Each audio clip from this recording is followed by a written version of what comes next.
আপাতত কীভাবে মেট্রোয় কোথায় থেকে কোথায় কানেক্ট হয়েছে সেই গল্পটাই বলবো, এবং কোথায় গেলে আপনার কোন মেট্রোতে উঠে কোথা থেকে কী চেঞ্জ করলে আপনার সুবিধা হবে সেটা বলবো। তো পুরো ভিডিওটা দেখতে আমার চ্যানেলটি লাইক এবং সাবস্ক্রাইব করুন, আর বাকি ডিটেলসটা দেখে নিন। টাটা। তো রোববার দিনকে আমি যাত্রা করেছিলাম যশোর রোড মেট্রো স্টেশন থেকে। আমি নর্মালি এই রাস্তা দিয়ে যাতায়াত করি। তো রোববার দিন আমার একটা নিমন্ত্রণ ছিল, তো ভাবলাম যে না, একটা ইনফরমেশান সবার পাওয়া দরকার। অনেকেই এই ব্যাপারটায় কনফিউজিং হয় যে কোথা থেকে কোন মেট্রোটা ছাড়ে, কিভাবে কোথায় কি কানেক্টেড আছে। তো সেই জন্যই এই ভিডিওটা তৈরি। তো আমি যাত্রা শুরু করেছিলাম যশোর রোড থেকে। যশোর রোড থেকে আমি দেখাবো যশোর রোডে এই মেট্রো স্টেশনটা এক্স্যাক্টলি কোথায়। এক্স্যাক্টলি হচ্ছে আপনি ঠিক 1 নম্বর থেকে নামলেন, 1 নম্বর মোড়ে, 1 নম্বর এয়ারপোর্ট 1 নম্বর মোড় থেকে আপনি টুয়ার্ডস নাগেরবাজারের দিকে যাওয়ার জন্য এগোতে থাকলেই একটুখানি, মানে 1 নম্বর থেকে 2 মিনিটও নয়, Jessore road metro station. Jessore road metro station থেকে আপনি টুয়ার্ডস নোয়াপাড়ায় এলে আপনি চেঞ্জ করে আবার দক্ষিণেশ্বর এবং কবি সুভাষের মেট্রো ধরতে পারবেন। আর যশোর থেকে এদিকে গেলে জয় হিন্দ বিমানবন্দর। তো আমি নর্মালি নোয়াপাড়ারই মেট্রো দেখি, বাট লাকিলি আমি দেখলাম সেদিনকে মেট্রোটা আপনার নোয়াপাড়া থেকেই একদম ডাইরেক্ট দক্ষিণেশ্বরের মেট্রো। তো আমিও খুব অবাক হয়েছিলাম, কেন জানি না, সেদিনকার মেট্রোটা ডাইরেক্ট দক্ষিণেশ্বরের দিয়েছিল। তো সেই মেট্রো করেই যাওয়া শুরু করলাম। প্রথমে গেলাম আমরা জয় হিন্দ বিমানবন্দর। তো জয় হিন্দ বিমানবন্দর কীরকম দেখতে একটু দেখে নিন। জয় হিন্দ বিমানবন্দরটা খুবই সুন্দর। ফ্লাইট ধরবার জন্য আমি লোককে বলবো যে প্রেফার করব, যদি খুব রাস্তা জ্যাম থাকে আপনারা মেট্রো ইউজ করুন, খুবই কমফোর্টেবল। এবং এখান থেকে এয়ারপোর্ট একদম জাস্ট জয় হিন্দ বিমানবন্দরে নামলে এয়ারপোর্ট একদম 1 মিনিটও নয়, একদম টার্মিনালের সামনেই আপনার এয়ারপোর্ট মেট্রো। তারপরে আবার এয়ারপোর্ট মেট্রো থেকে ওই সেম মেট্রোটাই কোচটা ওই সাইড দিয়ে ঘুরে এসে আবার এদিক থেকে দক্ষিণেশ্বরের উদ্দেশ্যে যাত্রা করলো, নোয়াপাড়া থেকে যেটা এসেছিলাম। তো সেই মেট্রোটা করেই আপাতত আবার উঠবো আমরা, উঠে চলে যাব দক্ষিণেশ্বরের উদ্দেশ্যে।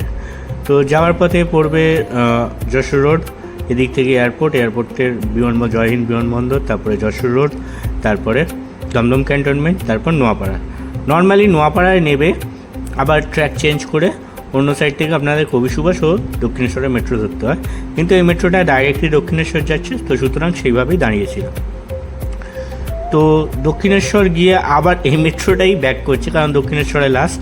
তারপর আবার দক্ষিণেশ্বর থেকে এই মেট্রোটাই করেই আবার কবি সুভাষের উদ্দেশ্যে রওনা দেওয়া যায়।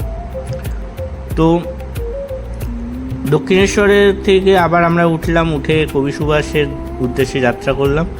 কিন্তু তারপর ভাবলাম যে না, কবি সুভাষটা তো মোটামুটি সবাই চেনে, তাহলে হাওড়ার লাইনটা দেখিয়ে দেওয়া দরকার। তো সেই জন্য দক্ষিণেশ্বর থেকে আমরা স্প্ল্যানেটে নামলাম, স্প্ল্যানেটে ট্রেন চেঞ্জ করলাম, স্প্ল্যানেটের রাস্তাটাও দেখিয়ে দিচ্ছি। ততক্ষণ এই ভিডিওটা একটু দেখে নিন আশপাশের জায়গাগুলো।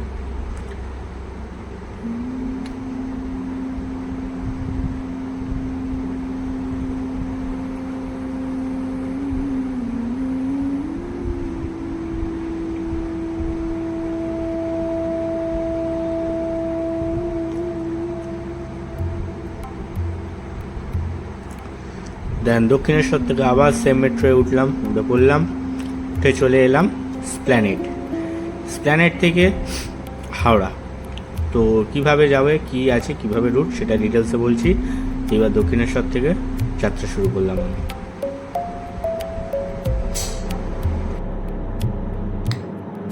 তো আমার একই ট্রেনে প্রায় বলতে গেলে সফরটা হয়েছে। মানে আমি যশোর রোড থেকে যে ট্রেনটায় উঠেছিলাম সেই ট্রেনটা করেই বিমানবন্দর থেকে দক্ষিণেশ্বর থেকে স্প্ল্যানেট অব্দি এলাম। এবার স্প্ল্যানেটে এসেই নেবে হাওড়ার দিকে, যেরকম নর্মাল বেরোনোর এক্সিটের গেটটা, সেই দিকে গেলাম। জিএস কালেক্টর করে উপরে উঠে ওই যে দেখতে পাচ্ছেন গ্রিন লাইন লেখা আছে, মানে হাওড়ার রাস্তা।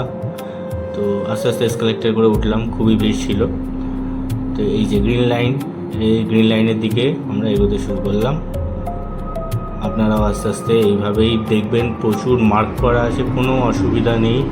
কোনো বারবার সোয়াইপ করবার মেট্রো কার্ড বা টিকিট কাটবার কোনো ব্যাপার নেই। একবার একটা স্টেশনে ঢুকলেই আপনি ভেতর দিয়ে আপনি অন্য জায়গায় চলে যাবেন। এই যে green line welcome to Howrah বলে লেখা আছে, এইটা দিয়ে হাওড়ার লাইনে যাওয়ার রাস্তা। আস্তে আস্তে সবাই যাচ্ছেন, দেখছেন কত ভিড়। আমিও চললাম। এই যে হাওড়া ময়দান যাওয়ার রাস্তা। আর এই হাওড়া ময়দান যাওয়ার রাস্তাতেই কিন্তু সল্টলেক সেক্টর 5, মানে এই রুটটা হচ্ছে হাওড়া ময়দান থেকে সল্টলেক সেক্টর 5। তো আমি প্রথমে যাত্রা করব হাওড়া ময়দানের উদ্দেশ্যে, তারপর হাওড়া ময়দান থেকে সেক্টর 5, দেন তারপরে বাকিটা পরের ভিডিওটায় আস্তে আস্তে বলছি। এখন হাওড়ার দিকে নামছি। তো দেখতেই পাচ্ছেন কতটা নিচে নামছে, মানে প্রায় 4 তলা বাড়ি সমান কি 5 তলা বাড়ি সমান নিচে নামা হচ্ছে। মানে হাওড়া ময়দান মেট্রোটা যে কতটা মাটির নিচে সেটা এর থেকেই আশা করতে পারছেন। এইখানে লেখা রয়েছে সেক্টর 5-এর জন্য প্ল্যাটফর্ম নাম্বার 1 এবং হাওড়া ময়দানের জন্য প্ল্যাটফর্ম নাম্বার 2। তো এই স্পেস দিয়ে আবার একটা স্টেপ নিচে নামবো, মানে এসপ্ল্যানেড থেকে অতটা নিচে নেবে আমরা হাওড়া ময়দানের এতে এলাম। এবার প্ল্যাটফর্মে আসবার জন্য আরও একটা স্টেপ নিচে নামতে হলো। তার মানে চিন্তা করুন আমরা কতটা নিচে নেমেছি, মানে কতটা আমরা মাটির নিচে আছি। এই হাওড়া ময়দান ট্রেনটা কতটা ট্রাভেল করছে। তো এইরকম সিকিওর কোনো মানে আগে থেকে কেউ এগোতে পারবে না। একদম যখন ট্রেন আসবে, এই ট্রেন ঢুকছে, তখন একদম পুরো ট্রেনের দরজা এবং আমাদের প্ল্যাটফর্মের দরজা সাথে সাথে একদম ম্যাচ করে দাঁড়াবে এবং আস্তে আস্তে দরজা খুলবে। এই যে ধীরে ধীরে দরজা খুললো। এইটা কিন্তু শুধুমাত্র এই হাওড়া এসপ্ল্যানেড এই লাইনটাতেই দেখতে পাবেন, শিয়ালদা অবধি, মানে এইটা। তারপর থেকে কিন্তু আবার এই রকমই থাকে, খালি একটু উপরটা খোলা থাকে। তো সেটা পরের ভিডিওতে দেখাচ্ছি। এই যে হাওড়ার তলা, এই নীল লাইট মানে হচ্ছে আপনি গঙ্গার তলা দিয়ে যাচ্ছেন। এর আগে এখানে একটা অ্যানাউন্সমেন্ট থাকতো সব্যসাচীর গলায় যে আপনারা এখন গঙ্গার বক্ষের তলা দিয়ে যাচ্ছেন, এরকম বলে একটা অ্যানাউন্সমেন্ট থাকতো একদম প্রথম দিকে যখন মেট্রো রুটটা চালু হয়েছিল। তারপর ওইটা অফ হয়ে গিয়ে এখন এইটাই থাকে, শুধু নীল লাইটটা মানে আপনি গঙ্গার তলা দিয়ে যাচ্ছেন।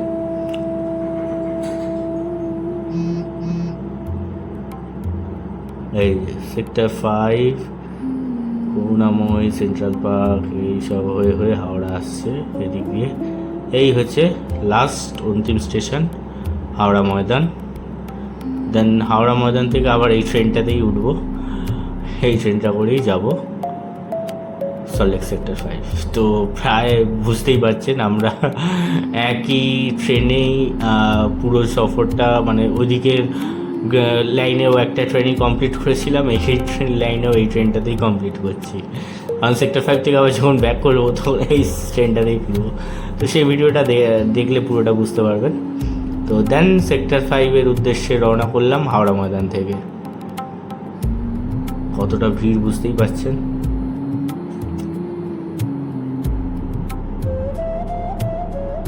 হাওড়া ঢুকছে হাওড়া ময়দান থেকে।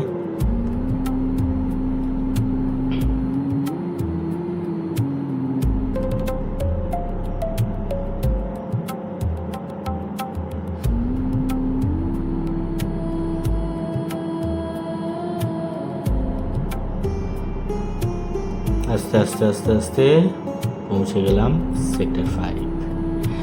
তো এই সেক্টর 5-এ যেটা বলছিলাম যে হাওড়া ময়দানে যেমন দেখলেন পুরোটা কভার করা, এখানে কিন্তু হাওড়ার থেকে মানে সেক্টর 5 থেকে কিন্তু এরকম নেই, মানে এটা ফুলবাগান থেকেই আর জিনিসটা নেই, ফুলবাগান থেকেই জিনিসটা ওপেন হয়ে যাচ্ছে, এরকম হয়ে যাচ্ছে।